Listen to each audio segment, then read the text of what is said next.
And let us open the space for you to share, for us to reflect on today's leaders. What are the qualities? What are the attributes that you're able to see in leaders today, leaders around you?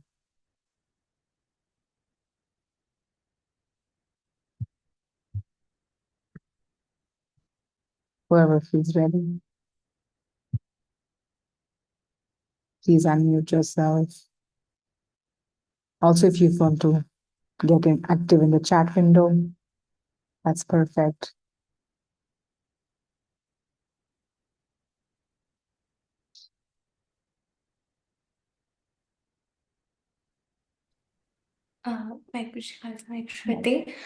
I work in a corporate company. So I'm working in two companies. I've seen the environment there, the bosses, how they treat. And there are people whose family is dependent on them only. So they cannot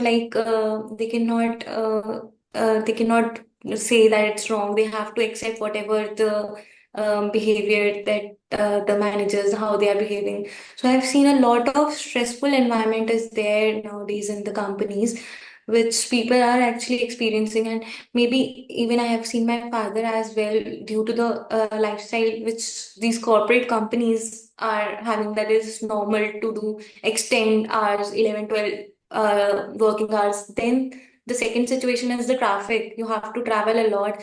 You don't get time. You're so exhausted that you do not get time to exercise or even meditate, so which is causing other health issues, which I have seen in my family, the BP problem, sugar problem, and the eating habits. All the lifestyle, it is affecting a lot. So it is very concerning actually, which is going on nowadays. Yeah. And you do see that leaders today who are working so closely with their people, yet are not concerned about their well-being.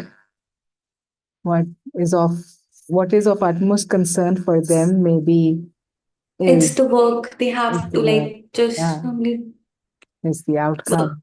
companies do talk about like work life balance. In my Yeah, company they organize the meditation sessions, yoga sessions online, but we don't have time to attend that. right. We don't get that, so it's no use Yeah, actually. yeah.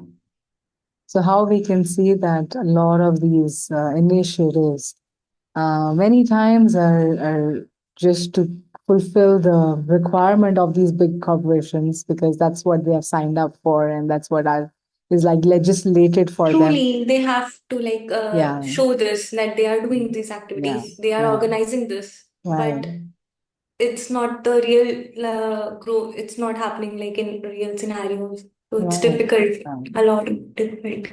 right. So we see leaders today who don't care about their people's well-being, welfare. Sure. Upinder Viji.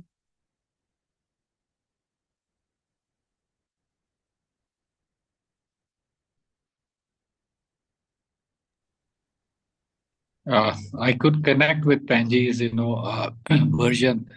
That's precisely is going in the corporates, and I remember I conducted one session, with for my group, which was a knowledge sharing session, and I decided to go a little, off bit and conduct a body, mind, and soul, workshop.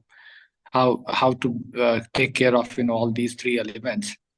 And incidentally, my manager, who he also checked into that meeting, and he he appreciated, that we changed the track, and he congratulated. But at the same time, he said, let's not that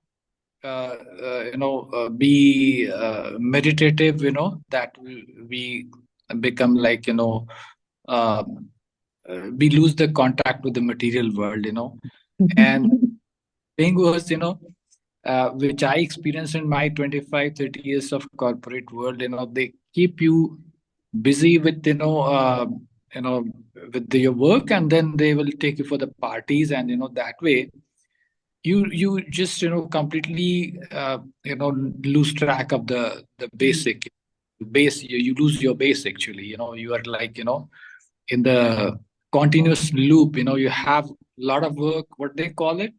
Mm. Uh, party harder, work hard and party harder. Kind of thing. Mm. So, they were concerned, my boss was concerned that if they turned into, meditation, so what happens, when he's going to offer, the liquor in the parties, that's the pattern. And nowadays, even the boys and girls, doesn't matter. So they encourage. And Mm. remember when I had lost, the taste of this thing, and my boss, said, "Hey, come on, ek peg mein kya hota hai? Kuch nahi hota." And I really, I'm grateful, to master, that I could gather courage and tell him, see, I will be doing the same work without this thing. Don't worry about that. Mm. So, but the youngsters, sometimes they fall, and it's very sad, when the corporate world drives in them into this kind of thing, and they don't let you get out of that.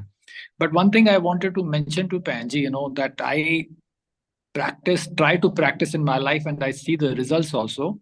Like if you put your meditative practices in front, you start with first the even if you give a thought and, hey, I want to sit meditation, but what to do, talk, connect with the nature, and pray that I want to meditate, but my conditions are not allowing me, what to do. And I have seen that I get ample time to meditate, despite challenges, the work every day is growing, but still it's happening. I don't know how it is happening. Something comes from somewhere, and the work goes on. Mm. So the more you align with nature and you put the bullock before the cart, it will definitely start taking. So let's start putting our intention.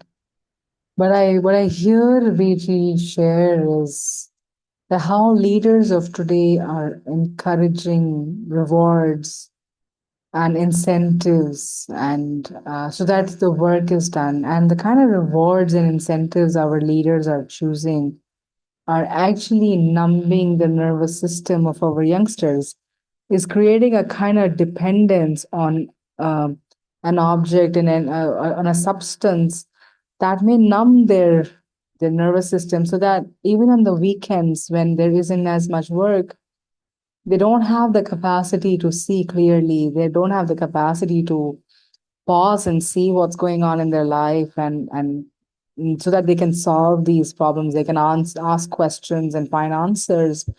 But in fact, rather, they're encouraging that weekends be spent in a way even more unconsciously, so that throughout the week you never pause to check what's going on in your life. That's the kind of encouragement we are receiving from our leaderships today. What else do you see? When we think of leaders today, when we see leaders today, what are some of the qualities or attributes we are able to see at large, generally, usually?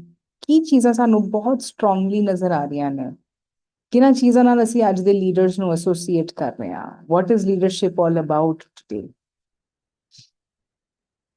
Whether it is religious leaders, or it is political leaders, or it is even leaders in the families. We all have one person who is heading the family. We call them the family head. But when we see, what is it that we are seeing? And there must be something missing. There must be something going on in this leadership, that all these systems are struggling. All these systems are seeing a downfall, or are collapsing, is how I see it. So what is it? Because unless we see, unless we notice, unless we start observing and reflecting, we will keep repeating the same unconscious path. And that is where we want to bring the light today.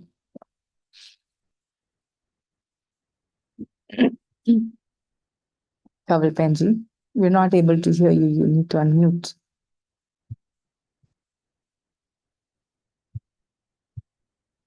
Are you going to help him with that?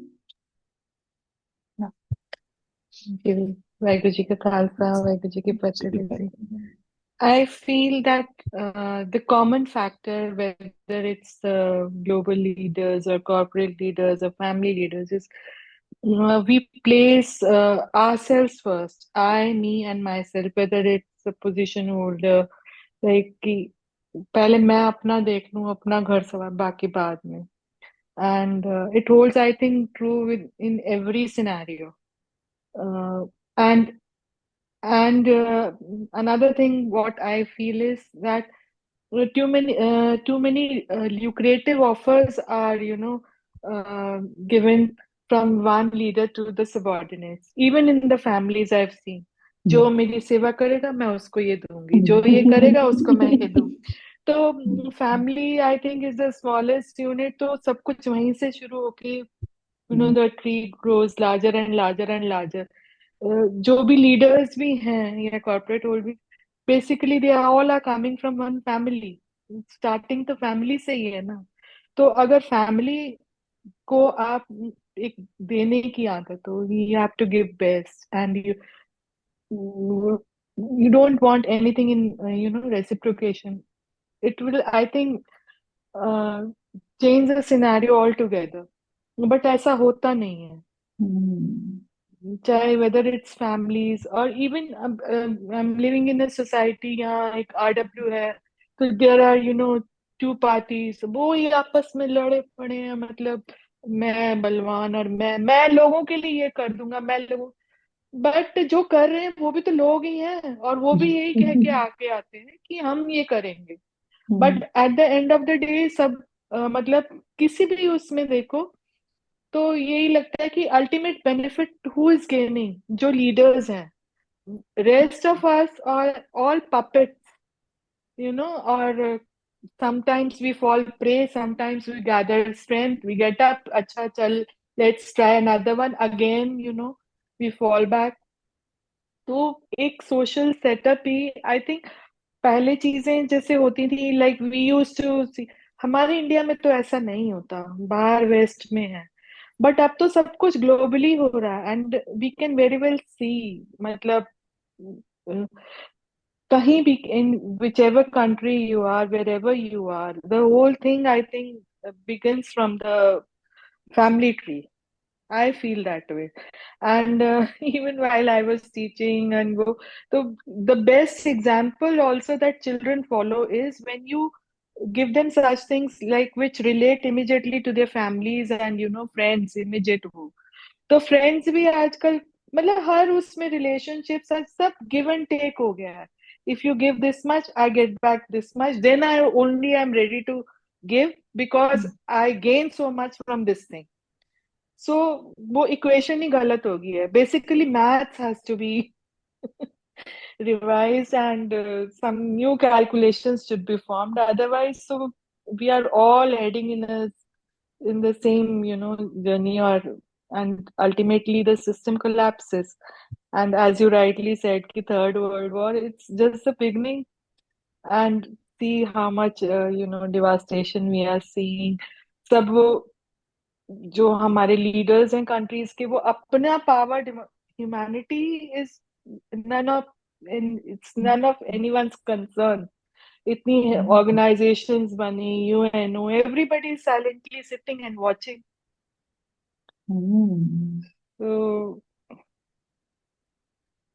So it's very that's what. interesting when Benji says that when we look at global leadership, beginning from family to expanded to across nations, we're seeing something in common. There's like a common denominator between leaders is that all leadership is about preserving the self, preserving the I, me, and mine. So wherever, whatever we have identified with, we're only concerned, bothered.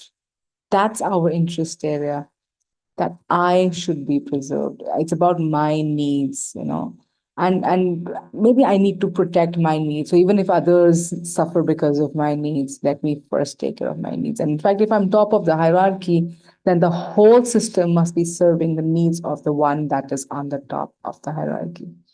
That's how we are living our lives. That's how we're leading these, whether it's families, so very, very beautifully that how we're incentivizing that you serve my need. So the one that child who will serve my need is who I give the most advantage to.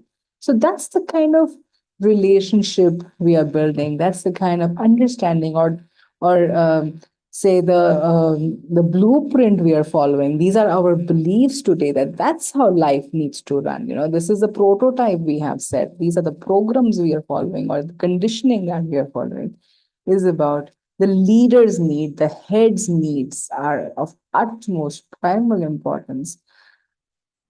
So that is what is driving all actions, all behaviors, or that's the intention.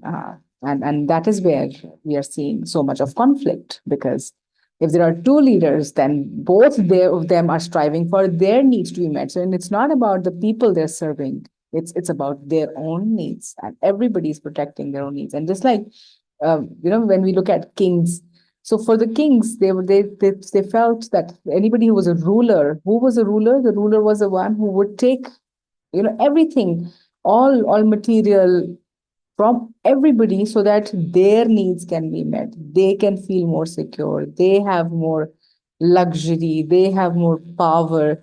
And even if the others didn't have it, it didn't matter. So that's how rulers and kings of the world have been. And we continue to see the same behavior, the same attitude, even today, or much more exaggerated today. And today the leadership is all about showcasing, showcase to the world. What's happening in reality may be very different from what is being showcased on the screen. And because we are living in times of marketing and social media, so all the time that we see on social media is about projecting, is about showing what may not even be practiced.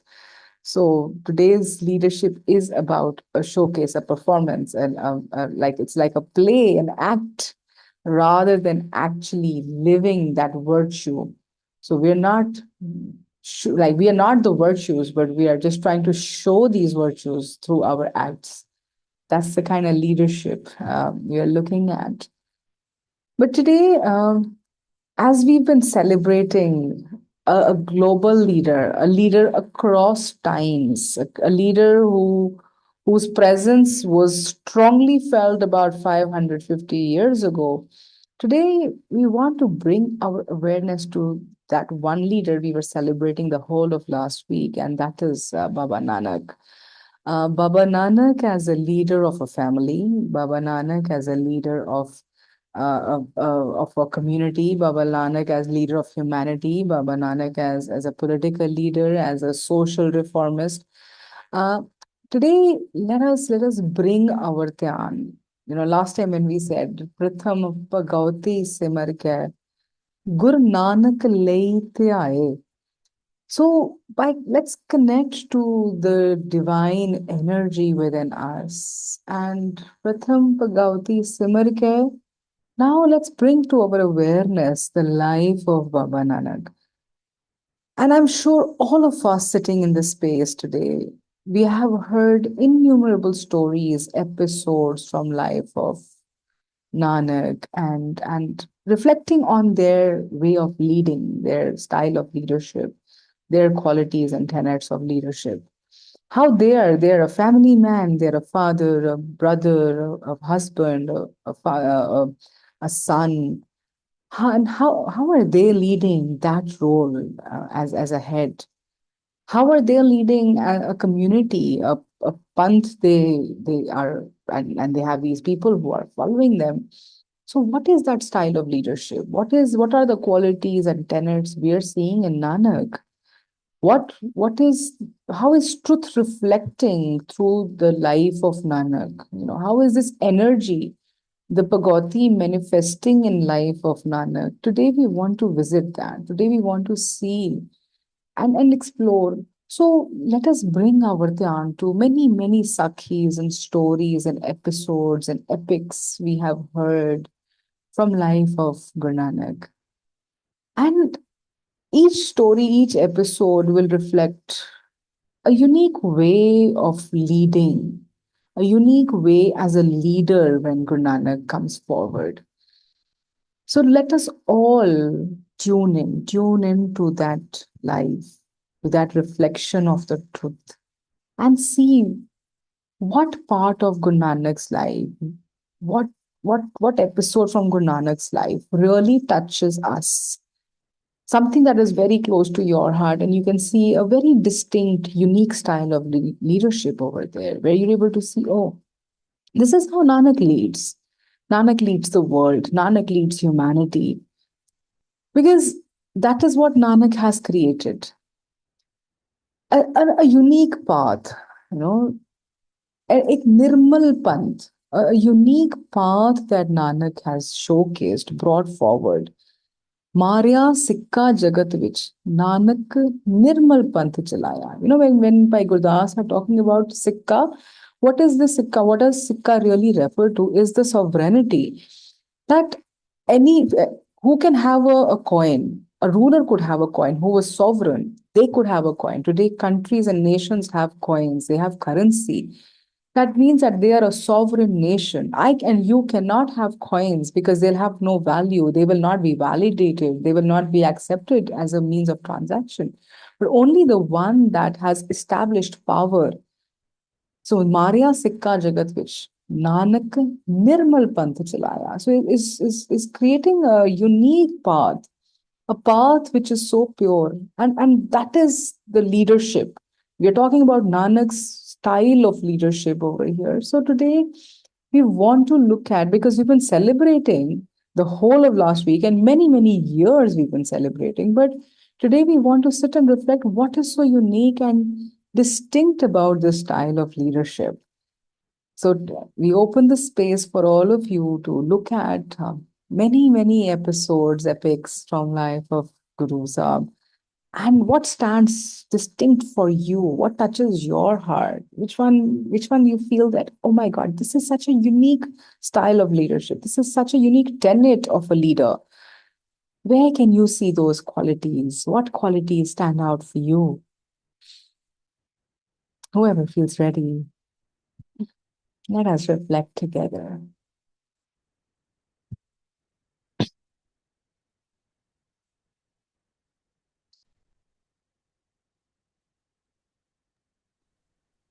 Sachiār Panji. Shrekavi ji, welcome back. I'm reading a book on Guru Nanak Ji, and one thing I like, it really touched me, and that I wanted to discuss here. That there was one stage when Guru Nanak Ji was in Sultanpuri, and he was working as a storekeeper kind of there, and he was supporting his family also.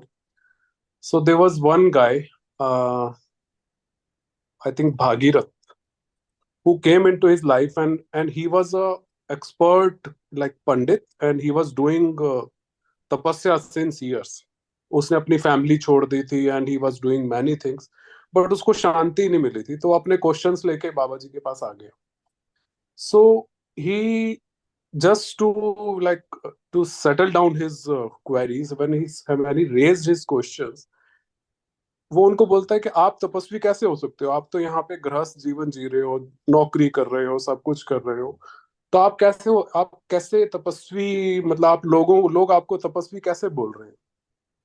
तो बाबा जी ने बड़े simply उनको जवाब दिया कि like, अगर हर बंदा उठ के जंगल चला गया तो खेत में काम कौन करेगा, खाना कौन उगाएगा, खाना कौन बनाएगा. तो वो उन्होंने एक नई नई डायरेक्शन दी दुनिया को कि भगवान को याद करने के लिए we don't need to go to jungle and leave everything around behind. So I think this I think everyone should know. Even now the life is very busy, as we were discussing about the difficulty of this leadership in current professional worlds. But वो 10 minute, वो 20 minute, वो जो भी time निकलता है, if we are remembering it, and even Baba ji ने ये भी बोला कि दिन भर जैसे आप कुछ मुंह में रखते हो, कुछ चबाते हो, वो अल्टीमेटली अंदर जाता है, वो चला ही जाता है. तो जैसे आप दिन भर अगर मुंह पे नाम रखोगे वाहे गुरु का, तो वो अंदर चला ही जाएगा. Sooner or later it will go inside and it will merge with your inner self. तो आई टच दिस पॉइंट कि आप किसी भी चीज का बहाना लगा के इस चीज से बच नहीं सकते कि मेरे पास टाइम नहीं है, या मैं अभी करना नहीं चाहता, या मैं अभी बुढ़ा नहीं हुआ, अभी ये सब नहीं करूंगा। तो मुझे लगता है कि ये एक नई डायरेक्शन थी वर्ल्ड को जो उन्होंने दी है आके। So, the unique tenet that you see of leadership is one, there is acceptance that people can see him differently. People can criticize him. People can think that how even good enough is he? And they can be very judgmental about him and his ways and his methods. And still for him that's okay. There is acceptance. He's not going to get into conflict that just because you've judged me, you've evaluated my path, I feel offended, I feel angry, I now need to fight back with you, I need to prove you wrong. But how he will accept that, and then he will have his unique way of going around it to explain, to help them see a deeper truth, to take them deeper into reality.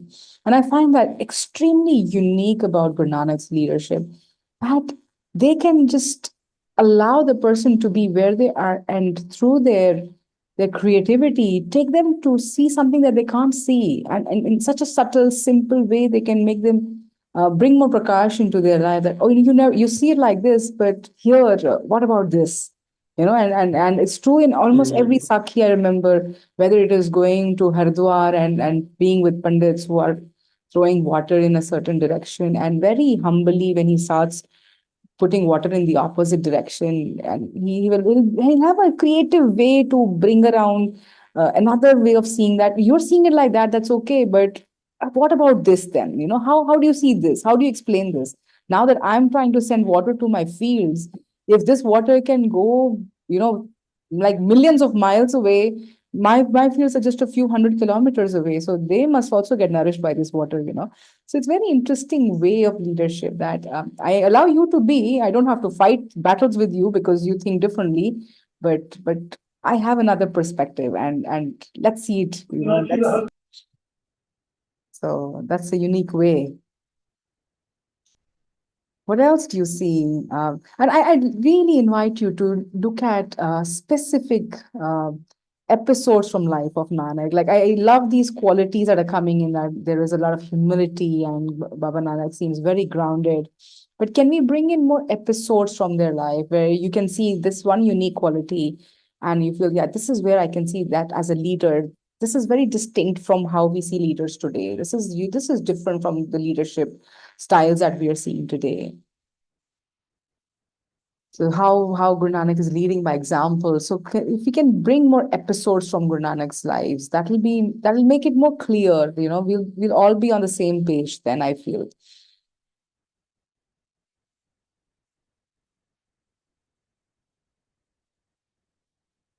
Any other episode, epic that you remember?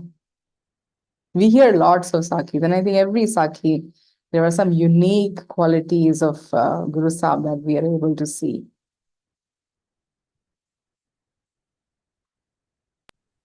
Right. No, it's not coming in my mind, but Thank you, certainly Sumit, but I'll I'm watch. inviting all the others to also look Oh, at. all right. I thought आप मेरा test ले रहे हो.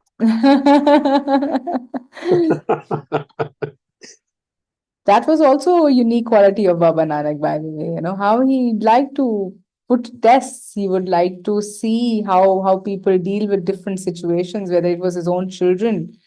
He would set up some scenarios and see how people respond in those situations. Yeah, true. Like, means I have just started this book.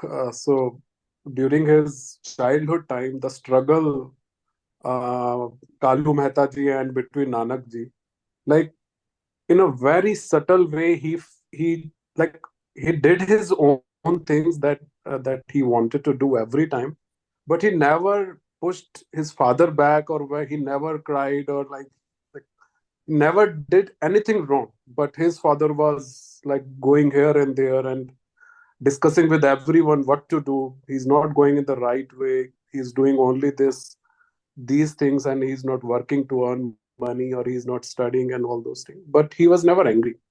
So he handled those stuff also very, very like in a calming manner, that gradually all those family members also, like, of course, that Nanki ji's a great role was there, but uh, all the situations come to all the settle like gradually, and he was always calm. Yeah, which is beautiful. Like another very interesting quality of a leader, a family leader, we're noticing is that amongst huge rejection and criticism, there's a lot of calmness.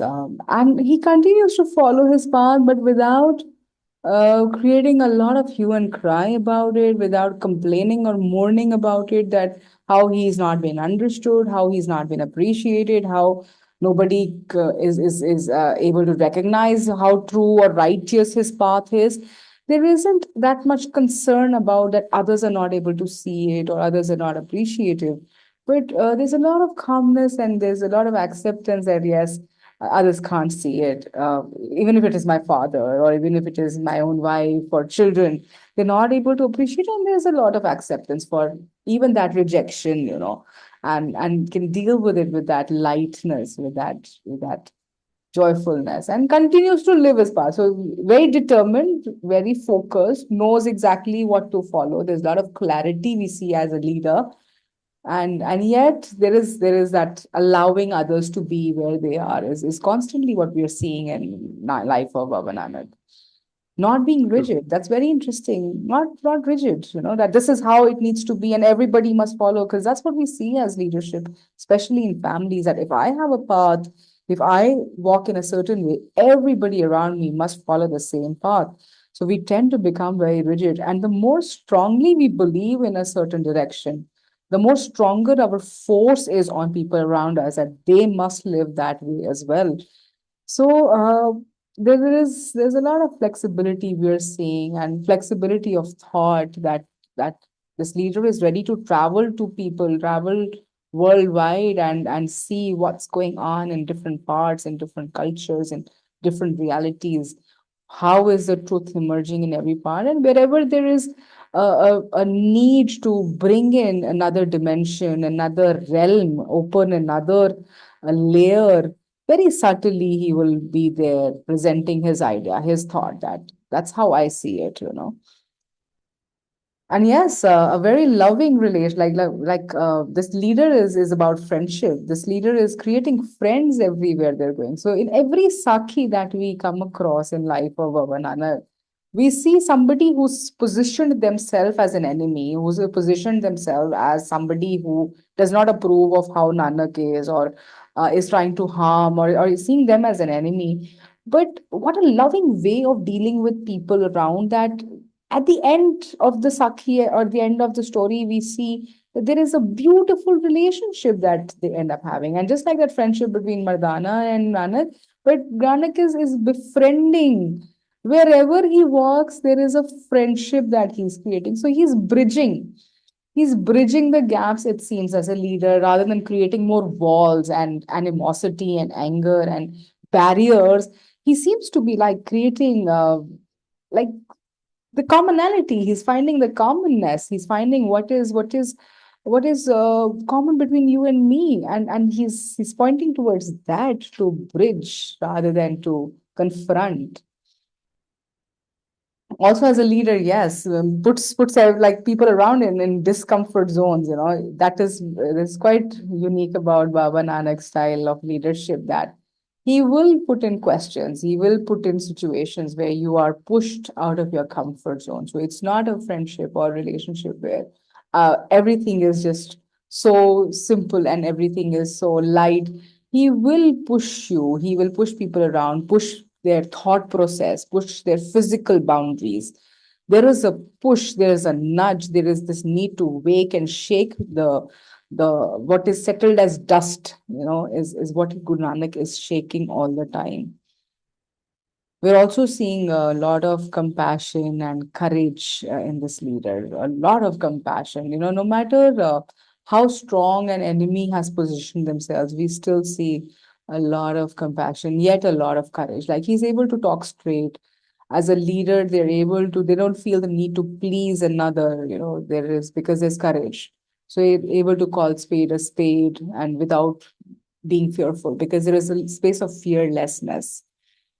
Also, this unique quality of forgiving, no matter what actions are happening, and no matter how righteous is their own path, yet there is this ability to forgive.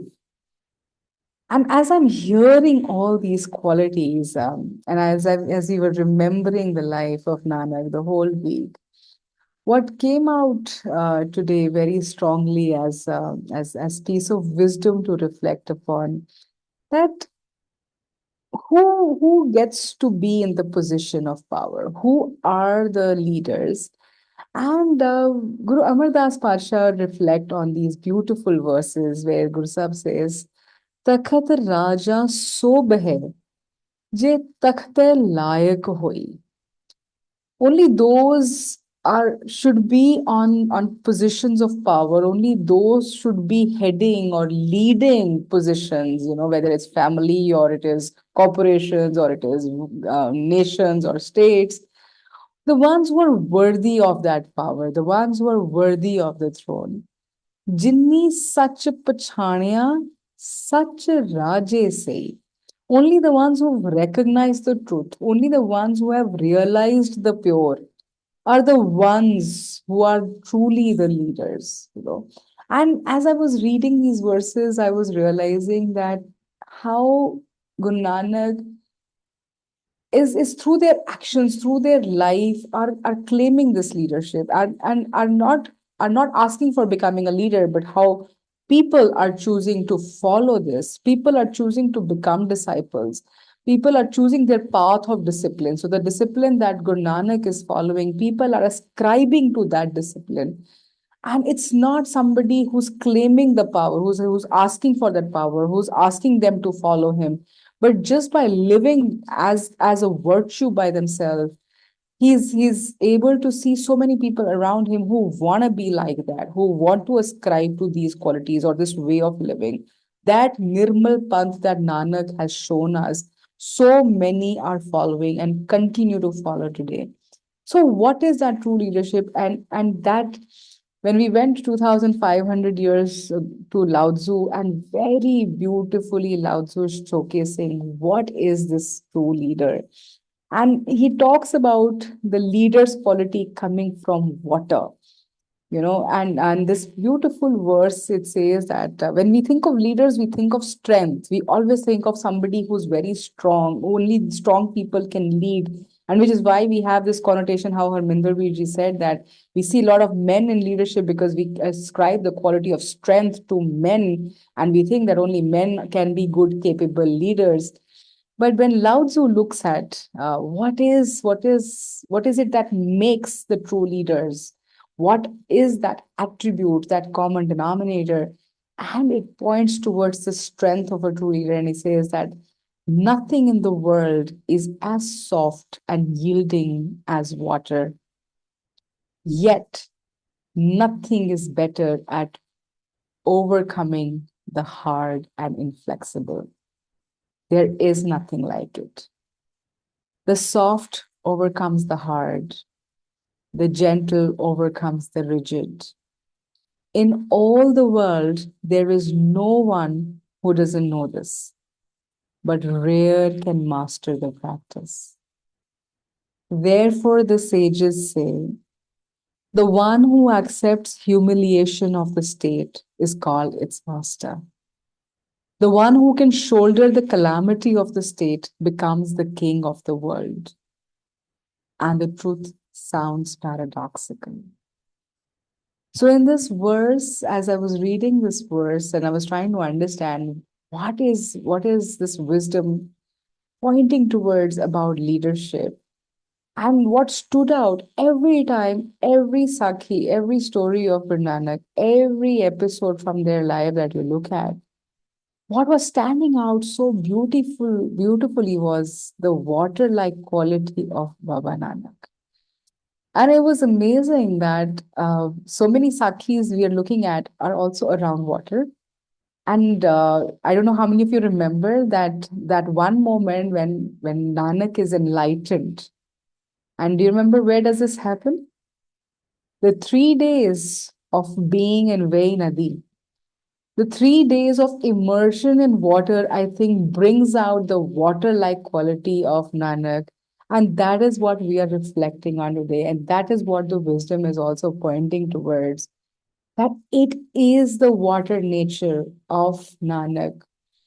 And Lao Tzu saying that nothing in the world is as soft, is as delicate as water is. Yet nothing is better at overcoming the hard and inflexible. What is rigid, what is hard, nothing is more effective than water to bring down, to mellow down, to carve down what is hard and rigid. So when we look at what is so unique about water, I think water is just as mysterious as the truth is, as the wisdom is, as Nam is, as oneness is. It is just as mysterious because you try to you think it is very soft. You think it is so fragile, that it takes the shape of whatever you put it in. That's how soft water is. That is how flexible water is. But you try to squeeze it and you can't hold it. And if you want to hold it, you just have to let go of it. And that's the only way. By letting go, you can hold it. And that's like the paradox we've been reflecting ever since the beginning of Sachiār. We've been talking about the paradox of the truth. And that is how paradoxical water and quality of water is. So today we are looking at what is this water like quality? What is so unique about water? So let's open the space, let's open the chat window, let's get active in the chat window. Let us reflect on what is so unique and distinct about water. And we'll start to see how Baba Nanak is reflecting this water-like quality. And that is the essence of leadership. What is so unique about water? What are those qualities of water?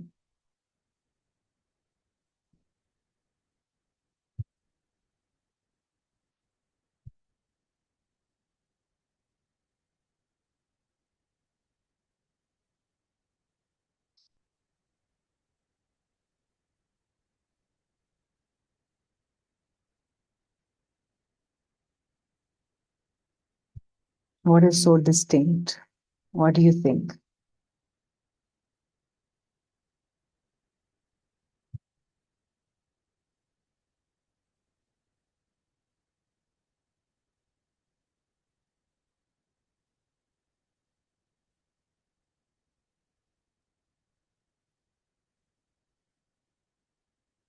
क्या है पानी में बहुत अद्भुत. So beautiful, Kavalkanji. It merges everything into itself. It's called the universal solvent. In the chemistry lab, people who've studied chemistry, it's called the universal solvent. It can absorb everything. And yet, its quality will not change. Its own uniqueness will not change. It will remain water. And its composition will not change. It may change its form, it may change into an ice, it may change into vapor, yet it will not lose its essence and it'll keep coming back to its uniqueness, back to its own source. It has no color, it has no taste of itself. So, which means it has no ego of its own self. It is not distinct from its own self. It'll just blend into wherever it'll go. Whatever it'll merge into, whatever comes into it, it'll give it space, it'll hold it, it'll embrace it. Whether you put a big rock into it, it will embrace it. And it is so flexible that when a hard thing comes across it, it will find its way around it. That's the beauty of water. It can seem very powerless. It can seem so delicate that it can fit in anywhere. Yet, the moment it comes across something that's so hard, it doesn't have to confront. It doesn't have to fight. It will find a way around it. But as it finds a way around it, it will slowly tend to rub the hardness and also start curving it out. It will also start easing it out. It will also start withering it away slowly with a lot of patience, with a lot of perseverance. So that is so beautiful. It mellows you down. So can you see what we see as of great intensity, of great power is fire. We always attribute fire with great, enormous strength, that it can go wild, it can uproot everything, it can just destroy everything. But how this gentleness of water can mellow even the biggest of fires. That's how soothing, how settling the quality, the attribute of water is. What else is so unique? What else is so distinct about water? It is so flexible that it just shapes up according to the environment. It does not have to be rigid, that this is how I am. It does not have to identify itself as it is, but it can merge into the environment. So adaptive, and yet never losing its own essence, never losing its own quality. So beautiful, so unique. And that is where we are learning. Whatever color you put in seems to be of the same color. So it embraces, it allows everything to be. It allows everything inside. It does not resist, it does not fight. And can you start to see the same reflection in life of Nanak? The essence of water flowing, radiating through life of Guru Sahib, where when they're meeting stones and rocks, we're able to see how they're softening them, mellowing them down, these great big energies of ego. Whether we talk about the Sakhi of Vali Kandari, who's holding on to water, another Sakhi with water there. He's holding on to water, he's oppressing people, not allowing them what is freely, abundantly available in nature. He's holding on to it. And we notice that when you hold on to what is water, which is whose nature is to flow, it becomes stagnant, it becomes stale. And how Nanak, with that one gesture of the nature of water is to flow down. You can never hold it. You can never hold it forever, because the nature of water is to flow down. Whereas all our life we learn to rise up. All our lives are about rising above each other, being on top. But water is letting us know that it's actually life is about flowing down. Its nature is to flow down, and that is how it finds its ultimate power, by merging into the sea, because it tends to flow down and not has a quest to rise up. It merges into limitless power. It merges into its own source. No matter where a drop of water falls, it will flow down back to the ocean. Is reminding us of coming back, no matter where we get stuck in our ego journeys. But it's about coming back to the source, flowing down. By flowing down, we come back to the source. We never rise up to the source. We flow, we actually, which is where you always remember this very beautiful Pangati, Mithat Nini Nanaka, Gun Changi Ayatat. So it is in flowing down, it is in humility, whereas all leadership is about rising above, cutthroat competition, being better than the others.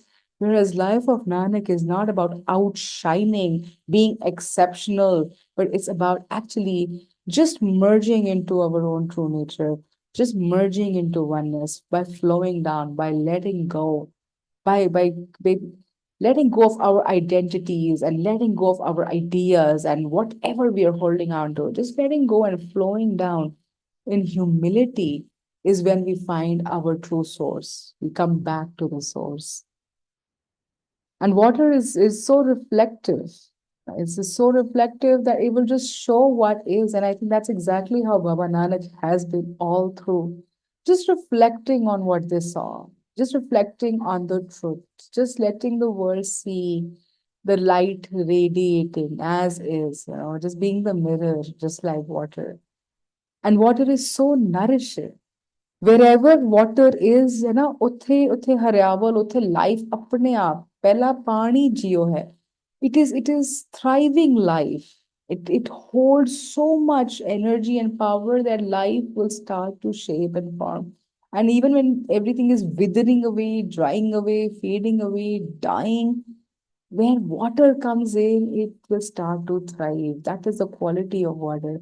And I feel that is exactly how Wherever Baba kept his foot, that space started to thrive. Those people started to thrive. So is always walking towards the lowest of the low, is always standing by the side of the lowest of the low, and wherever they go, they carry this nourishing energy of water with them, so that people around them, they start to thrive. Because the need of this leader is not that I need to be the best leader in the world, I need to have the most power in the world. This leader is actually about people's pain. Like this very like this verse is pointing towards that, who can be that leader, who can be called the leader, the master of the world? only the one Only the one who can take the pain of others, who can take the pain of others on their shoulders, can be the leader. The one who can shoulder the calamity of the state. ਜਿਹੜੇ ਦੂਜਿਆਂ ਦੀ suffering ਵਿੱਚ, ਅਸੀਂ ਜਿੰਨੇ ਰਾਜੇ ਅੱਜ ਤੱਕ history ਵਿੱਚ ਪੜ੍ਹੇ ਨੇ, we've always noticed one thing so common to all worldly leaders, which is that I need to have the most power so that I can safeguard myself. I can defend myself. I can defend my people, my colony. But only the one who can take the pain of the others, who can protect others' rights, not only concerned about their rights, but they protect others' rights. Because they can't see a separateness, they can't see a distinction. That is going to be the true leader, the king of the world. And that's the style of leadership, that until the last person who's suffering in the world. And when I'm saying this, I also see this reflection in many other leaders who are whether we see a Buddha, we will see these reflections in so many who are reflections of the truth. And that is a reflection we see in Baba Nanak, that they are not concerned about the whole of the universe should take care of my needs. They should be protecting me and my family, because that's what leadership is about today. But the leader is here to serve. The leader is here to serve to the interest of people, watching that everybody is living a joyous, prosperous life. Their suffering is eliminated, and that is where every action, every thought, every word of Nanak is pointing towards. That's the distinction of a true leader. ਤੇ ਉਹੀ ਸੱਚੇ ਰਾਜੇ ਹੋ ਸਕਦੇ ਨੇ ਜਿਨ੍ਹਾਂ ਨੇ ਇਸ ਇੱਕ ਸੱਚ ਨੂੰ ਪਛਾਣਿਆ ਹੈ. Only they can be on that throne.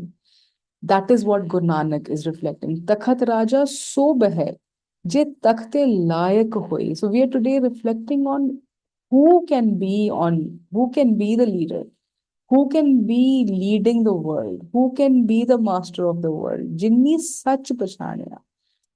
So Guru Nanak is reflecting this truth of being like water. And it can seem when we look at many images of Nanak, or even when we look at life of Nanak, the image that we get is of such a humble person, a person who's clad in very simple clothes, who's never had the need to show how wealthy they are, or how much they carry, how much depth they carry, how much understanding they have. Very simple, just like a probably like a farmer, just doing ordinary job, no special work, just very ordinary work, whether sitting at a shop and selling goods, or going and grazing animals. These are simple tasks of life. So on their outwardly behavior, there's a great simplicity that we are seeing.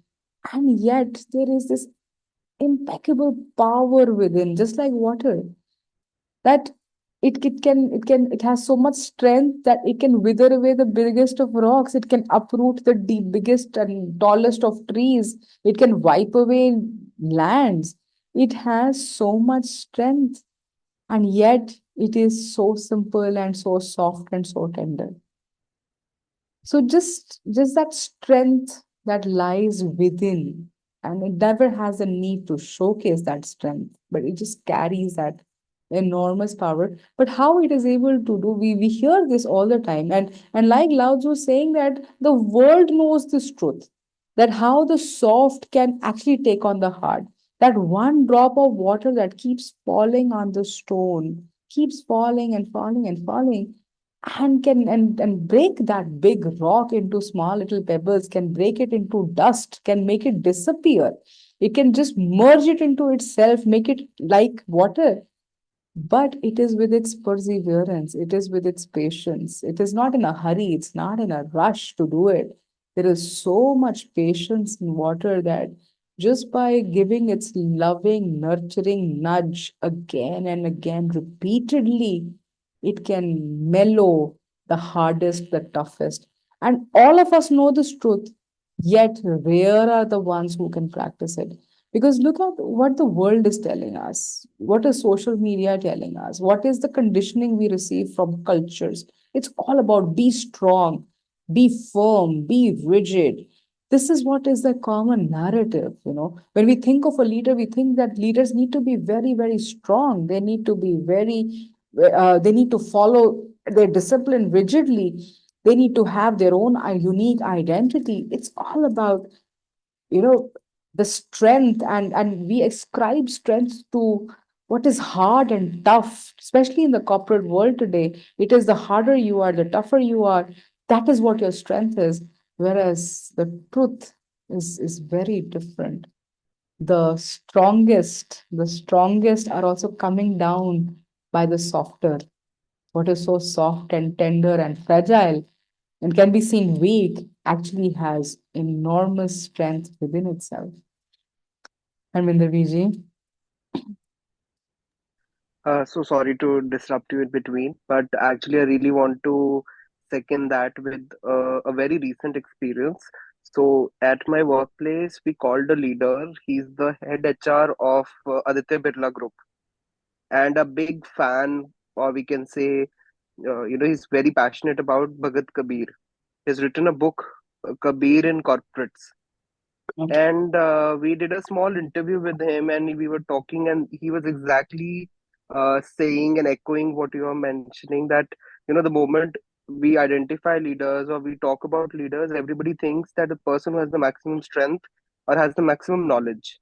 But he Yeah. said when you look back, you see that actually for the leader to be a leader, what you need the most is actually not easily available in engineers. And he was just making a joke about it, where that actually we need empathy and a lot of love. And he said, even if you want to just take one message back from this whole talk or this whole session, is that what you need the most is actually empathy, and not physical strength or any sort of knowledge to be rising in your work, whatever accomplishments and stuff. So thank you So for sharing. beautiful, so beautiful. And that is how we'll see the reflection of truth, and how Bhagat Kabir being a beautiful leader by themselves and reflecting the same qualities of water, the same qualities of nurturing, of showcasing, of subtly bringing in the same message and mellowing the hard, the rigid beliefs of those times, the cultural conditioning of those times, and how Kabir's writings very softly are rubbing against them just like water to bring the truth out. So this truth will be reflected in so many traditions, so many cultures. Just but then, and do we all not know this? Yes, we do. And yet we are not able to practice. Yet our conditioned mind cannot practice this particular teaching, this wisdom that Guru Nanak is reflecting towards. And how beautiful is water that no matter what we do with it, whether we drink it, it will still come back. You see how the whole system is designed. You drink it, you consume it, it will nourish the whole body, and then it will be eliminated back in the form of sweat, in the form of urine. It will still pass on. It will not stay. You can't hold it in any way. You boil it, it will still come back. It will evaporate through the cycle of water. It will still come back into and be water again. It cannot be destroyed. It cannot be changed. We pollute it, and no matter what kind of additives we add, through its enormous journey of, it may be a long journey to the human mind, it will still become pure. It will still become clear. And we see the rivers that are flowing in. I mean, we've immersed in the river this summer with children, and it was amazing to see these big rocks becoming like little pebbles and dust under our feet. It was amazing to see the freshness in the water. And where is this water coming from? It's coming from the same sea which is so polluted, and yet this water was so fresh, it was so clean that like it was crystal clear and you could drink that water. So how it is unaffected, it is unchanged, no matter how much dirt and filth it is surrounded by, is immersed in it, it cannot affect it. And that is the nature of the true leader, of what we are seeing, witnessing in Baba Nanak. That is not touchable. That is the leadership we are looking at. So today, when we are celebrating the life of Baba Nanak, what is the prakash that Guru brings into our life? What is the darkness the Guru is eliminating from our life? What is the how do we become Sachiār? How do we become this pure? The path, the Nirmal Panth that Guru Nanak has showcased, that Guru Nanak is walking on. How do we start walking this week on that path? So I feel the wisdom for this week, one is, let us consciously start to bring awareness and change our lens, change the way we look at what we see as strong and what we see as weak. Because we in our minds all the time have this kind of obsession about becoming strong, becoming the best, becoming I need to know the most, I need to have the most knowledge, I need to be the strongest, I need to be the best in whatever domain. And we always have this kind of rejection, a negative attitude towards what we consider as weak. But today we're able to see that no matter how strong a boulder is, a rock is, water which can be seen as calm and soft and tender and fragile has more power to even erode that very strong rock. So this week we are looking at rewiring ourselves, looking and pausing to see that what stereotypes we carry about what is strong and what is weak. We start shifting that. Let us realize. I mean, I was quite amazed when I thought about it. Yesterday, we were sitting in the family and we all talking about, how with old age, I was sitting with my older members of the family and how they're all aging and how they have so many issues with their bones, they have issues with their teeth, and how bones and teeth are very strong, right? From childhood, we hear about the strength of the teeth, the strength of the bones, that they can carry so much weight. And if we look at the teeth versus the tongue, it was at that moment I realized that teeth, which are so strong, and tongue, which is so soft. But all my family members, they were talking about dentures and the dentures not fitting in. So the teeth, which are very strong, wither away, but the tongue, which is so soft, continues to be.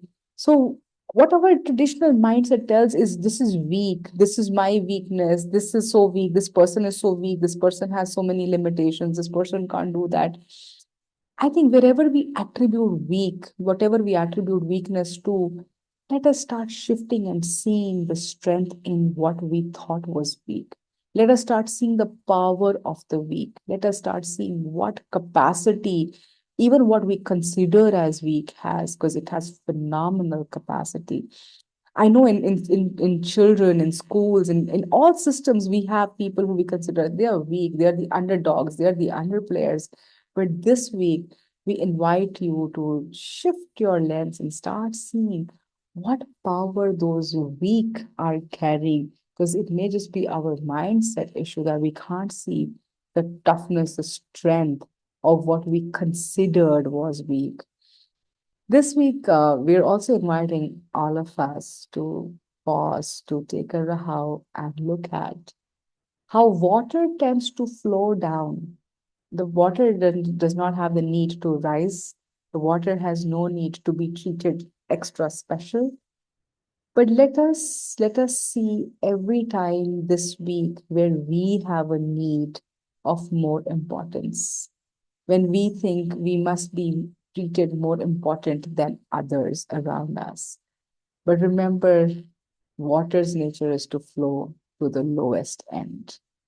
So this week we will bring out the water like quality in us, that every time I want to be more special than others, every time I want to assert being on a higher pedestal than others, whether by showcasing my power or unique qualities or becoming exceptional, or by controlling others when I want to prove that I am more right than you, in any way where we are trying to be above another, let us bring out the water like quality of us, which is flowing down, and let go of that need. Just let it pass. Like water will pass, just let that thought, that need also pass this week, which wants to stand out, which wants to shine above.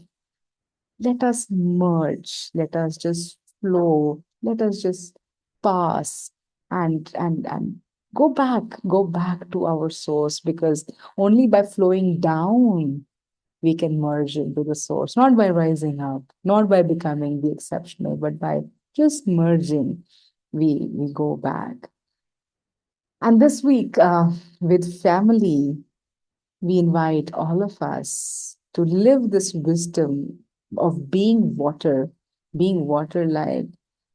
This week, let us see how water, like we all said, was very nurturing, was very nourishing. Let us start nourishing and nurturing people in our family, whether it is your spouse, let's nurture. Whether it's your children, let's nurture and nourish them. And notice this week when subtly, unconsciously, or subconsciously, we start competing with them, when we start getting into that battle of I am right, getting into this battle of I know more, I know better. And I just noticed today was a very interesting day.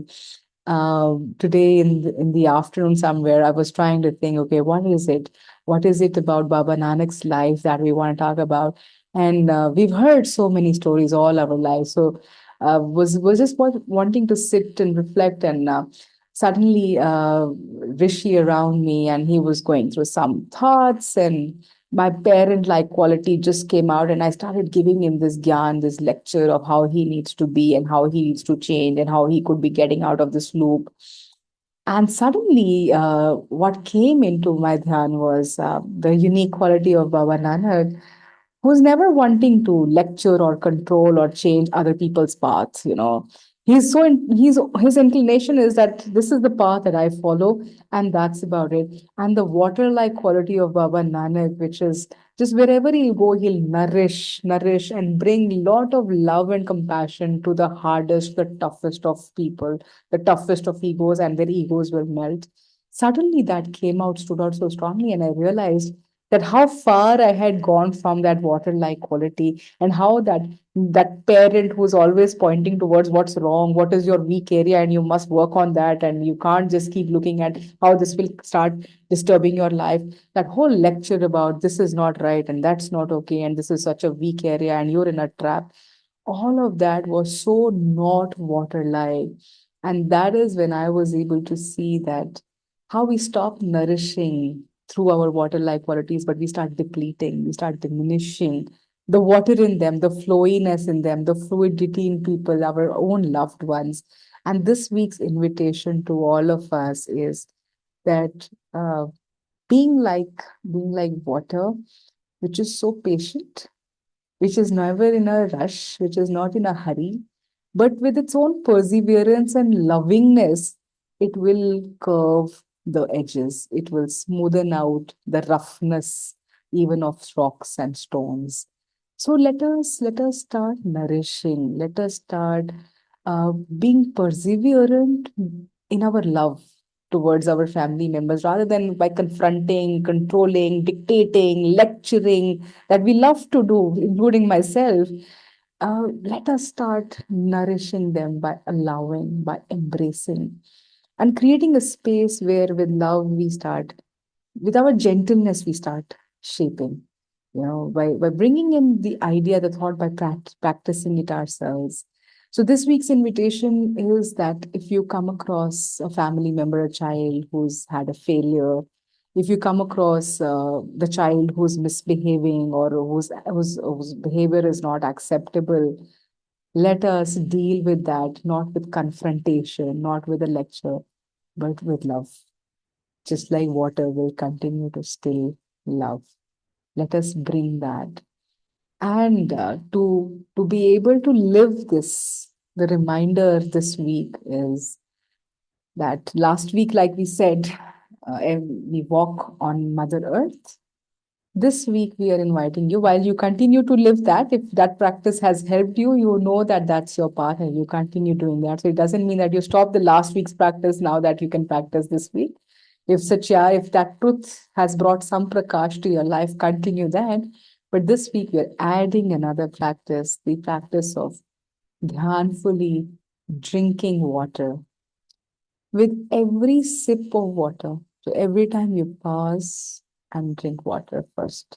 Let us not gulp water. Let's not just in one go drink water, but let's practice this week drinking water mindfully. Let every sip of water first nourish every cell in this body. And as every cell in the body is nourished by water, let the water in every cell remind us of our true nature. We've heard this innumerable times. We are more than 70% water. So if I am mostly water, then the water-like quality is within me, which is the soft, which is the subtle, which is the flexible, which is the nourishing, which is the power in the weak, the strength of the weak and the subtle. Let me reconnect with that essence of water in me. Because that is the essence of Baba Nanak, which is so loving, which is so nourishing. The essence which is always flowing low, which is always never needing to shine out, but is very happy to go back to the lowest of the low and merge into oneness, merge into its source. So coming back, I think this with this journey of Sachiār, I always feel so indebted to all of you just because of all of your presence. I had my moment of the ego trip where that flowy nature had just gone lost and I got stuck in that rigid idea that I was carrying that how life needs to be, how somebody needs to behave. And just this wisdom, this Prakash, at that moment came into my life. And within 5 minutes, our whole energy in the house changed. Like we were back into that flowy nature, that loving space, that nourishing space was back just within 5 minutes, which otherwise can become months and years of separateness and conflict and mistrust and feeling like demeaned with each other or hurt by each other. That love just sprung back, just like water springs out. It will find its space. The truth will find its space. So every time now that we drink water, let us take this Rahau to realize our water nature. Let's realize that Nanak in is the water, and how Bavleen very beautifully reminds us that Nanak found the ik by immersing in water. I think as we immerse in water this week, it will help us to maybe get rid of this duality, this illusion, this bharam that we continue to live in. The duality of rising and shining, this fight we have to acquire positions. I always am amazed, I hear of these elections in states and countries and elections of gurdwaras and of SGPC. And I always wonder, when did Seva need to worry about what position I hold and were positions about Seva. If Seva was the intent, then whether I am the Pradhan or not the Pradhan, whether I am entitled or not entitled, how does it even matter? But today when I see that fight for power, and I can see so clearly that the essence of Seva so lost within that fight. And for Seva to happen, we don't have to be entitled, we don't have to be in power positions. I remember many, many years ago reading a book called The Servant Leader. It's a very interesting idea. It's a very interesting thought. And we always think of leaders as being on top of the hierarchies. They're like on top of the pyramid, that they are the bosses. They are the ones who are on top positions. They're the ones who have the most power. And the idea of servant leadership is that no matter where you are in the hierarchy, you could be at the lowest point in the hierarchy.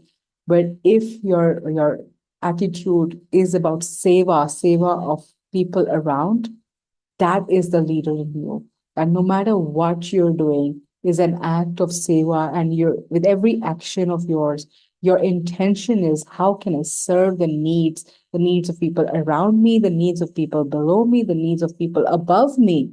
When you're looking at what can I do, what can I offer, that is the true leader. And it doesn't matter where you are in the hierarchy.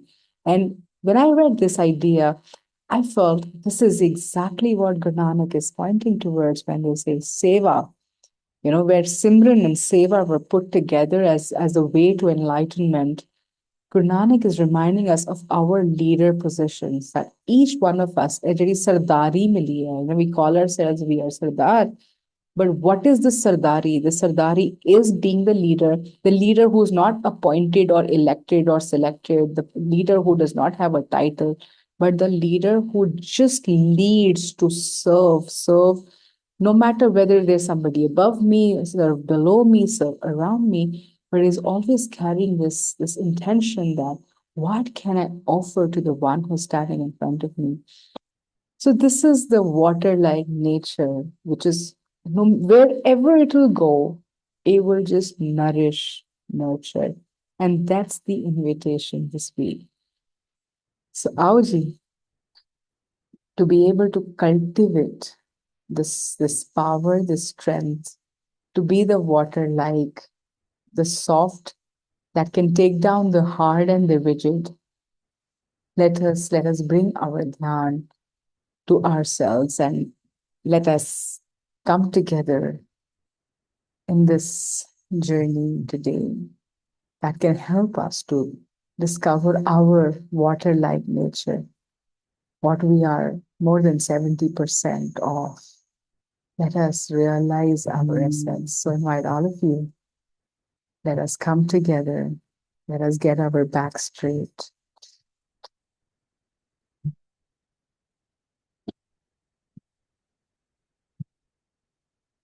Let's take a long and a deep breath in. And as you exhale, allow every muscle in your body to relax. Relax and soften. Soften into the space. Just mellow down. Gently close your eyes. Let us bring our awareness to the breath.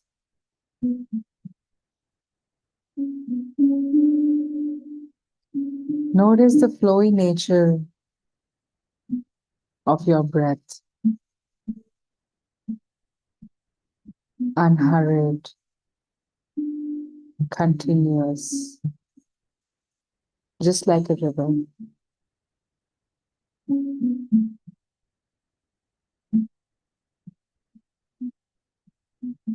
ਸਾਹ ਅੰਦਰ ਲੈਂਦਿਆਂ ਹੋਇਆ ਇਸ river ਦੀ calmness,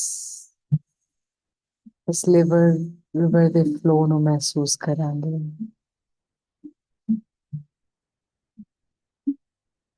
ਤੇ ਸਾਹ ਛੱਡਦਿਆਂ ਹੋਇਆ ਜਿਵੇਂ ਇਹ ਨਦੀ ਬਹਿੰਦੀ ਹੋਈ ਪਿਛਲਾ ਛੱਡਦੀ ਜਾ ਰਹੀ ਹੈ।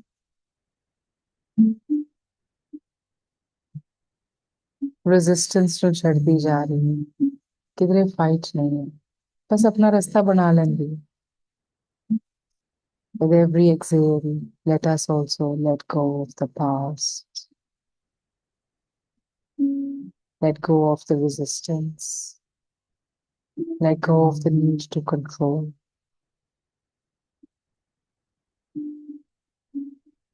And let us just immerse in this very nadi. Immerse and soak ourselves into this very nadi that can awaken us to the truth. That can bring us back to ik, from dualities of life.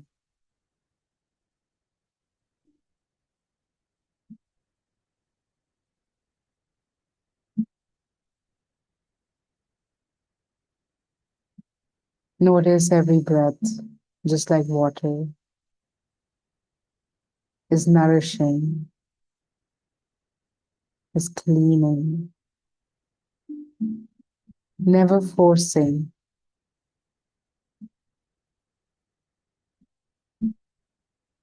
just allowing itself.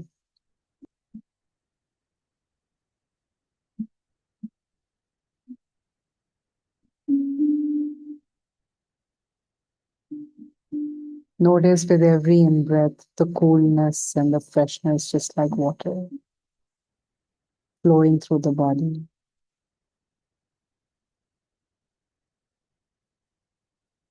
And notice the transformation as it exits your body. It carries all the toxins, creating a space for the new to come in.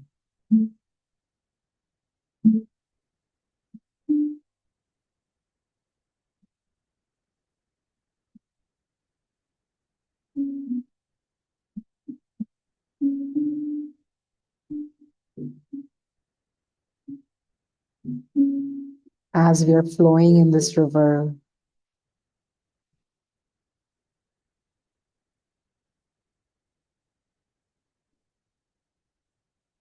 let us bring our awareness to Nanak, that is also immersed in this water, in this river. And the ripples in this river are the ripples of wisdom that Baba Nanak has stirred into this world.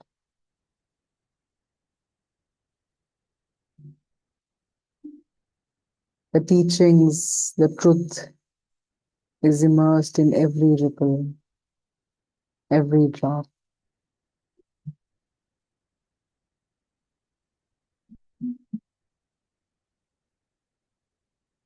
The continuous flow of this river reminds us of the flexibility Baba Nanak has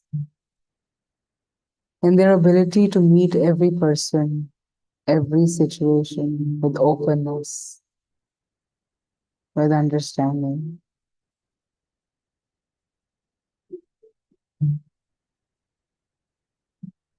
So adaptive, so flexible, it takes the shape of its own container.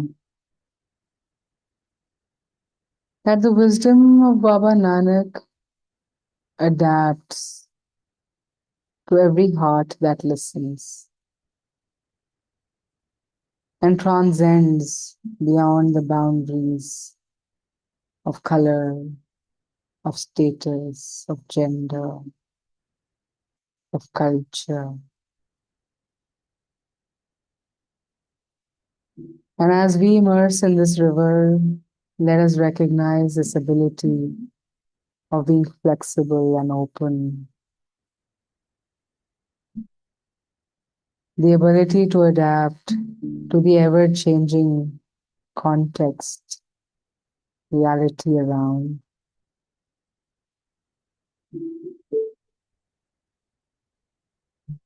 This immense flexibility within ourselves.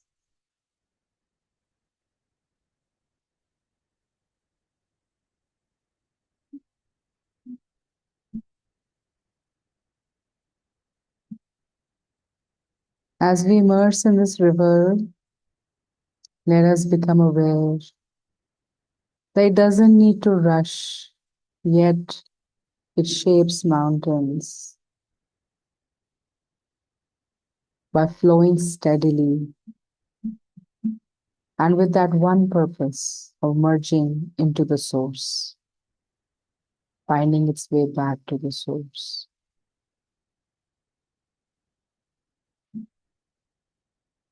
As we stand in this river today, we can feel Guru Nanak's patience,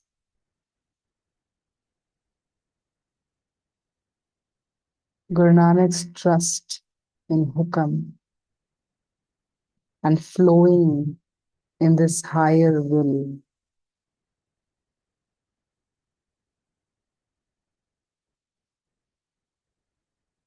helping us to recognize that nature within us,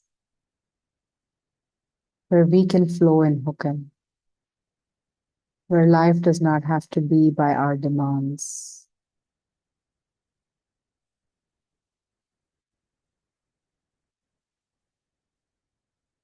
Immersing in this river, the need for urgency, the need for control is blending into trusting the flow.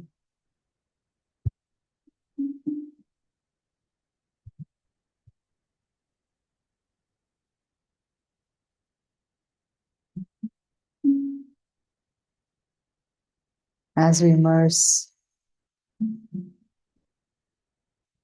into this softness of water, we realize the soft, loving compassion of Guru Nanak that could bend, mellow the rocks in Velikandhari and Sajjanthar, and so many that we met.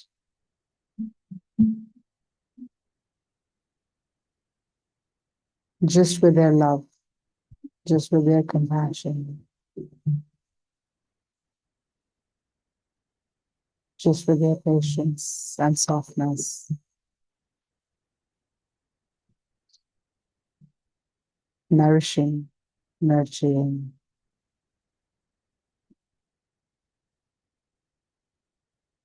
Let us recognize with this breath the same nurturing force, the loving, compassionate force within us, which is so soft that it can melt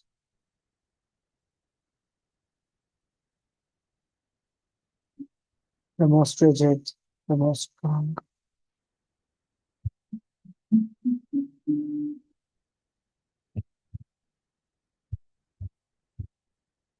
And as we continue to breathe, with every breath, notice the Nanak and the water-like qualities of Nanak settling deeper and deeper within us.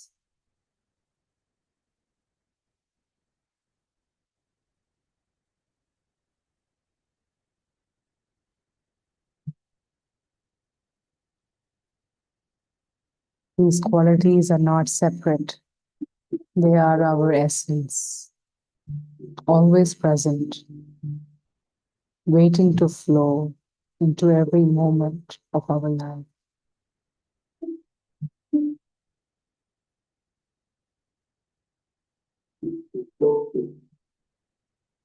Just like every drop of water is just the same reflection of the ocean. We are the reflection of the great divine, the limitless divine. There is no separateness. And immersing in this Vainadi, let us recognize this oneness. Ik Oankar. Ik is never separate from Akar. Akar is Ik.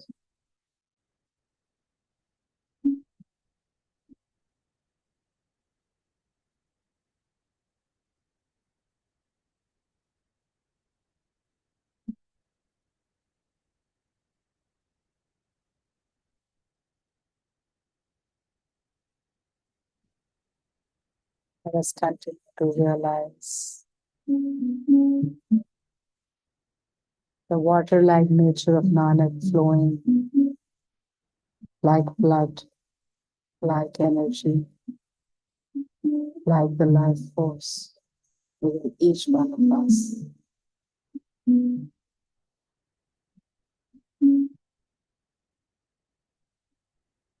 And slowly let us start to prepare ourselves for the job this week. The job that we are bringing this week is reminding that it is just you which is the truth. And it is the truth that can awaken the leader in us. So the job we are doing this week is Tu Hi Tu Sat Kartar. Let us all bring our backs straight. Gently keep our eyes closed. And let us sing together one voice, one mantra, one truth, recognizing the truth within all of us. आओ जी सारे मिलके सत्कारता तू ही तू सत्कारता तू ही तू सत्कारता करतार तू ही तू सत करतार तू ही तू सत करतार तू ही तू करतार तू ही तू सत करतार तू ही तू सत करतार तू ही तू सत करतार तू ही तू सत करतार तू ही तू सत करतार तू ही तू सत करतार तू ही तू सत करतार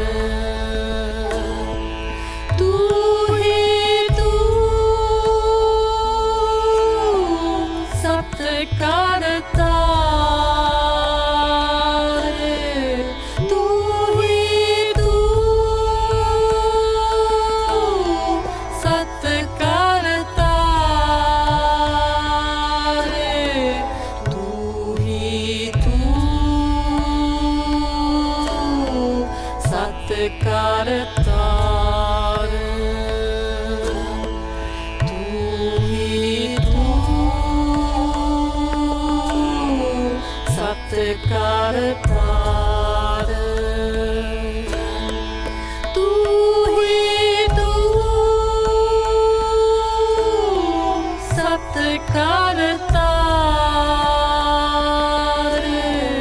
तू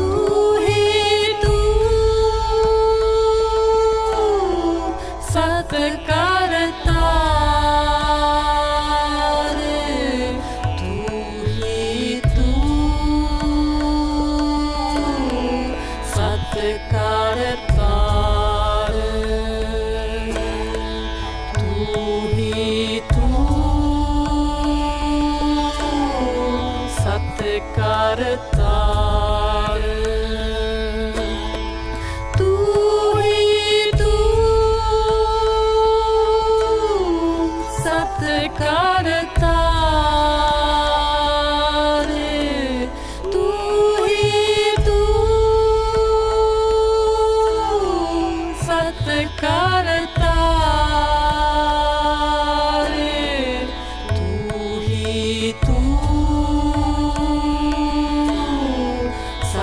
सत्कारतार तू ही तू सत्कारतार तू ही तू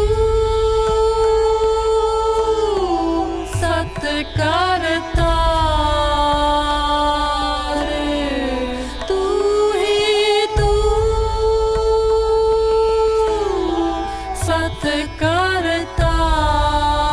सत्कारतार तू ही तू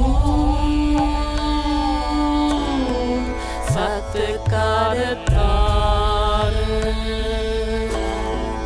तू ही तू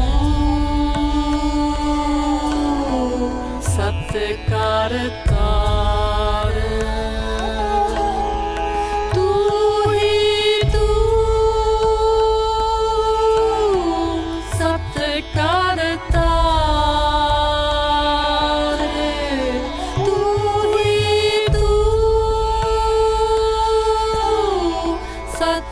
सत्कारतार तू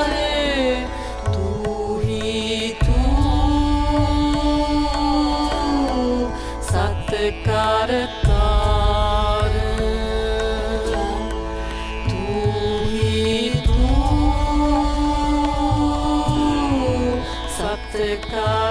सत्कारतार तू ही तू सत्कारतार तू ही तू सत्कारतार तू ही तू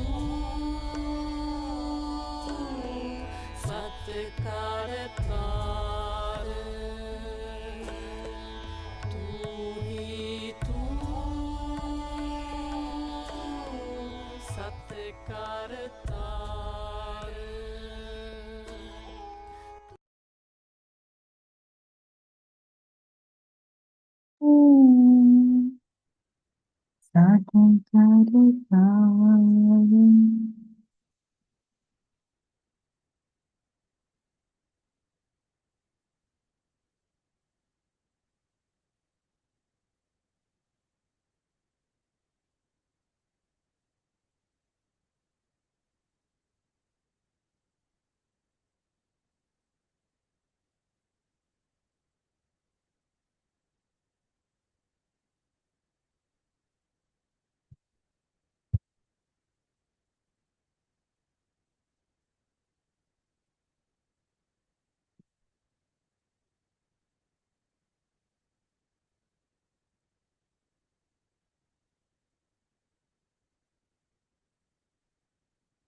Yes. Slowly bring our awareness back to the space, back to where we are.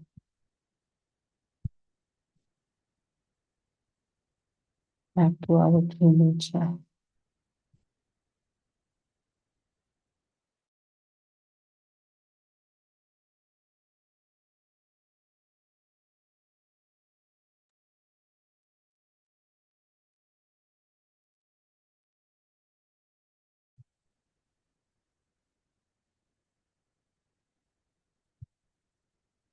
Slowly begin to stretch our fingers, stretch your arm, turn to the left, turn to the right.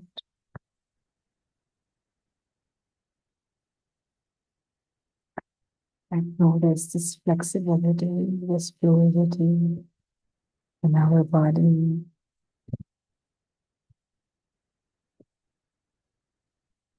And wherever there is rigidity in the body, there is pain and suffering.